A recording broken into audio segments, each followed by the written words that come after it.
Maswerteng umaga po mga ka-STL. Narito na po ang resulta ng STL Bataan para sa araw na to, first draw December 2, 2024. Araw ng Lunes. Naway ang mga natayan nyo pong mga numero kanina ay manalo nawa ngayong umagang ito 11 AM. Kaya kunin nyo na po ang inyong mga tickets.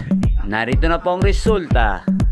Ang mga numerong nanalo sa STL Bataan ngayong umagang ito, December 2, 2024, 11 AM. First draw result, 35 at 28. In exact order, sa lahat po ng tumaya kanina sa STL Bataan para sa first draw ng 35 at 28, congrats po sa inyo. Panalo po kayo. Again, 35 at 28 in exact order. At shoutout po natin ngayong umagang ito sa STL Bataan, si Kuya Leonardo.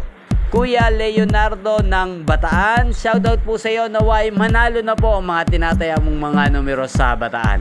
At sa lahat po ng mga taga Bataan dyan, shoutout po sa inyo. Naway nasa mabuti po kayong kalagayan. At inyo pong napanood ang resulta ng STL Bataan sa channel na to, Roderick Hernandez TV.